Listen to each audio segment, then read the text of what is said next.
இது மகிமை நேரம். இயேசு கிறிஸ்துவின் நாமத்தினாலே மகிமை டிவி நேயர்களுக்கு என் அன்பின் வாழ்த்துக்களை தெரிவித்துக் கொள்கிறேன். மறுபடியும் நம்ம பார்க்குற தலைப்பு அஸ்திபாரங்கள் மேல் கட்டுவாய். ஏசாயா 58:12. உன்னிடத்திலிருந்து தோன்றினவர்கள் பூர்வம் முதல் பாழாய் கிடந்த ஸ்தலங்களை கட்டுவார்கள். தலைமுறை தலைமுறையாக இருக்கும் அஸ்திபாரங்கள் மேல் நீ கட்டுவாய். திறப்பானதை அடைக்கிறவன் என்றும் குடியிருக்கும்படி பாதைகளை திருத்துகிறவன் என்றும் நீ பெயர் பெறுவாய். இன்னைக்கு அஸ்திபாரங்கள் மேல் நீ கட்டுவாய். அஸ்திபாரங்கள், ஒரு வீடு கட்டும்போது நம்ம அஸ்திபாரங்கள் போட்டு நம்ம அதில் வீடை கட்டி எழுப்புகிறோம். அப்போ தான் அது நல்லா நிலைத்திருக்கும், நல்ல ஸ்ட்ராங்காக இருக்கும், அது நல்ல உறுதியாக இருக்கும். அப்போ அந்த அஸ்திபாரங்கள் நல்ல ஸ்ட்ராங்காக நல்லா போட்டு நம்ம கட்டும்போது அது தலைமுறை தலைமுறைக்கும் அது நிலைத்து இருக்கிறது. நிறைய பேர் குடியிருக்கலாம், நிறைய பேர் அந்த இடத்துல வாழ்ந்திருப்பாங்க. 100 வருஷம் இருந்திருக்கோம், அதுக்கு அடியாக நிறைய வருஷங்கள் இருந்திருக்கோம். அப்போ அது அப்படியே நம்ம தலைமுறை தலைமுறையாக அந்த அஸ்திபாரங்கள் மேலே நம்ம புதுசாக வைத்து அதை கட்டும்போது நல்ல ஸ்ட்ராங்காக அஸ்திபாரம் போடும்போது அது நிலைத்து இருக்கும். அதே போல தான் நம்மளுடைய அஸ்திபாரங்கள் கிறிஸ்து மேலே இருக்கணும். தேவன் மேலே, கண்மலையாகிய தேவன் மேலே நம்முடைய வாழ்க்கையான அஸ்திபாரத்தை தேவன் மேல் வைத்து நம்ம அவர் மேல் நம்பிக்கை வைத்து நம்ம குடும்ப வாழ்க்கையை நம்ம கட்டி எழுப்பும்போது அவரே ஒரு நல்ல அஸ்திபாரமாக இருந்து நம்மளுடைய காரியங்களில் ஜெயம் தருகிறார். அந்த அஸ்திபாரம் தேவன் தான், நம்முடைய தேவன் தான் நம்மளுடைய அஸ்திபாரம். அவர் மேலே நம்முடைய வாழ்க்கையை, நம்மளுடைய நம்பிக்கையை தேவன் நிச்சயமாக நடத்துவார்னு சொல்லி நம்பிக்கையோடு நம்ம அவர் மேல் வைத்து நம்ம கட்டும்போது அதை தலைமுறை தலைமுறையாக நம்மளுடைய பிள்ளைகளும் அதை படித்து எப்படி வாழ்கிறாங்க, ஜெபத்தில் துதியில் எப்படி நம்ம நிலைத்திருக்கிறோம் அப்படின்னு சொல்லி பிள்ளைகளும் அதை கற்றுக்கொண்டு அதன்படி வாழறாங்க.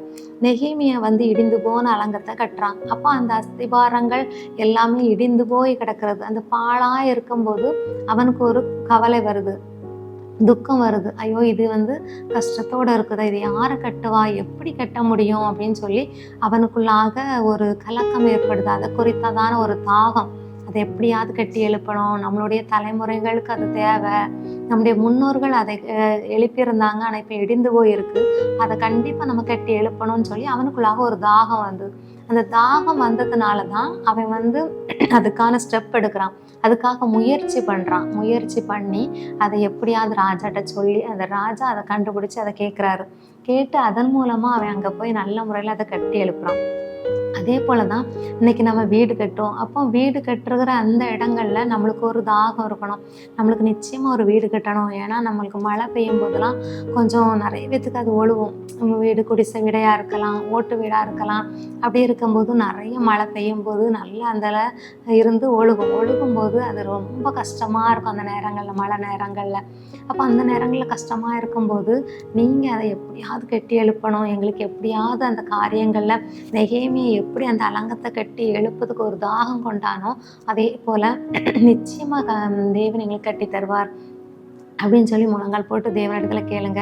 இசப்பா, எங்களுக்கு ஒரு நல்ல வீடை கட்டித்தாங்க, நல்ல அஸ்திபாரம் போட்டு நல்ல ஸ்ட்ராங்கான ஒரு வீடை எங்களுக்கு நீங்கள் கட்டித்தாங்க அப்படின்னு சொல்லி நீங்கள் கேட்கும்போது தேவன் அந்த தலைமுறை தலைமுறைக்காக இருக்கிற அந்த வீடை உங்களுக்கு கட்டி தருவார். கட்டுறதுக்கான ஆலோசனைகளை தருவார். நீங்களே எங்களுக்கு கட்டித்தாங்க இசப்பா, அதுக்கான ஆலோசனைகளை தாங்க, அதுக்கான வருமானங்களை தாங்க அப்படின்னு சொல்லி இசப்பாட்ட நம்ம கேட்கும்போது நிச்சயமாக குடியிருக்கிறதுக்கு நல்ல ஒரு வீடை இசப்பா கட்டி தருவார். குடியிருக்கும்படி பாதைகளை திருத்துகிறவர் என்று நீ பெயர் பெறுவாய். இந்த பாழாய் கிடந்த ஒரு இடங்கள், ஒரு தோட்டங்களா இருக்கலாம், அது நல்ல நல்ல வழியாக இல்லாம அதுல முள், செடிகள், அப்படி களைகள் வளர்ந்துருந்தா நம்ம அதில் போய் நடந்து போக முடியாது. ஆனால் அந்த பாதைகளை நல்லா திருத்தி நல்லா சுத்தப்படுத்தி அந்த பாதைகளை நல்ல முறைகளை இருந்தால் தான் நல்ல வழிகளை நம்ம போக முடியும். அதே போல தான் நம்மளுடைய பாதைகளை, நம்மளுடைய வழிகளை, நம்மளுடைய பாவமான வாழ்க்கையின் வழிகளை நம்ம திருத்தி சுத்தப்படுத்தும் போது தேவன் நம்மளுக்குள்ளாக இருந்து வாசம் பண்ணி நல்ல ஒரு பாதைகளை நம்மளுக்கு காட்டுவார், நல்ல ஒரு வழிகளை திறப்பார். நம்ம கர்த்தருடைய கட்டளைகளுக்கு அவருடைய கற்பனைகளுக்கு உண்மையாய் கைக்கொள்ளும் போது தேவன் நம்மளை கொண்டு நம்ம குடும்பங்களை ஆசீர்வதிப்பார். நம்ம உண்மையாய் கர்த்தருக்காக வைராக்கியமாக நம்ம இருக்கும்போது தேவன் நம்மளை கொண்டு அந்த குடும்பங்களை ஆசீர்வதிக்கிறார், நம்மளே ஆசீர்வதிக்கிறார். அப்போ தேவனுக்கு நம்ம உண்மையாக இருக்கணும். மோசே திக்குவாயாக இருந்தான், அந்த நாவு தான்.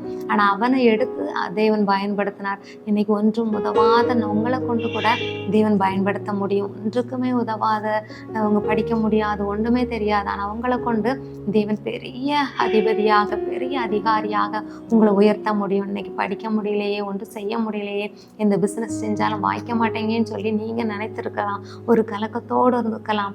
அந்த கலக்கத்தெல்லாம் மாற்றி தேவன் இன்னைக்கு உங்களை உயர்த்த முடியும். பாதைகளை திருத்துகிறவர் என்று சொல்லி பெயர் பெறுவார். அப்போ நீங்கள் எல்லா காரியங்கள்லையும் மற்றவங்களுக்கு உதவுறதுலையும் மற்ற காரியங்களை செய்யும்போது சரிவர நல்ல முறையில் நன்மையாக செய்யும்போது தேவன் அதெல்லாம் கவனித்து கொண்டே இருக்கிறார். அந்த கவனித்து உங்களை உயர்த்துவார். நம்முடைய ஆவிக்குரிய வாழ்க்கையிலலாம் நிறைய காரியங்கள் பழுதாகி போயிருக்கலாம். ஒழுங்காக ப்ரேயர் பண்ணாமல், ஜெபம் பண்ணாமல், காலையில் எழும்பி நம்ம ப்ரேயர் பண்ணாமல், தேவனை தேடாமல் இருந்த நாட்கள் இனிமே இருந்தாலும், இனிமே உள்ள நாட்களில் ப்ரேயர் பண்ணி, ஜெபம் பண்ணி, ஆண்டரை தேடி அவருடைய வழிகளில் நம்ம நடக்கும்போது அவர் மேலே நம்மளுடைய வாழ்க்கையாக அஸ்திபாரத்தை அவர் மேலே கட்டி நம்மளுடைய வாழ்க்கையை எழுப்பும்போது ஆண்டர் ஒரு விதமாக ஆசீர்வாதத்தை உங்களுக்கு தந்து உங்கள் குடும்பங்களையும் உங்கள் பிள்ளைகளையும் எல்லாவற்றையும் ஆசீர்வதித்து உங்களுக்கு உண்டான எல்லாவற்றையும் வேலியாட்ட வைத்து அவர் பாதுகாக்கிறார். தேவன் தாமே இந்த வார்த்தைகளை ஆசீர்வதிப்பாராக. ஆமென். ஜெபம். நம்மளே இயேசப்பா உம்மை துதிக்கிறோம், ஸ்தோத்திரிக்கிறப்பா. அஸ்திபாரமாகிய உங்கள் மேலுடைய எங்களுடைய வாழ்க்கையை நாங்கள் கட்டி எழுப்பதுக்கு மேனேசப்பா உங்களுடைய துணை தேவை இசப்பா. ஒவ்வொருத்தரையும் உடைய கரத்தில் ஒப்பு கொடுத்துருக்கோம். செபிக்கிறப்பா என்ன தேவையோடு என்ன நோக்கத்தோடு அமேனேசப்பா இந்த செய்தியை கேட்டுக்கொண்டு இருக்கிறாங்களப்பா, அவங்களெல்லாம் ஆசீர்வதிங்க. அவங்க தேவைகள் எல்லாவற்றையும் சந்திச்சு கொடுங்க. எல்லா பிரச்சனைகளையும் மாற்றுங்க. அமேனேசப்பா நீயும் கடன் கொடுப்பாய், கடன் வாங்காதிருப்பான்னு சொன்னது போல இசப்பா உங்களுடைய அஸ்திபாரத்தின் மேல் கட்டி எழுப்ப நீங்கள் உதவி செய்ய வேணும்னு ஜெபிக்கிறோம். உடைய கரத்தில் ஒப்பு கொடுத்து ஜெபிக்கிறோம். ஆசீர்வாதம் வழி எடுத்துங்க. இயேசுன்னு ஜெபிக்கிறோம் பிதாவே. ஆமென்.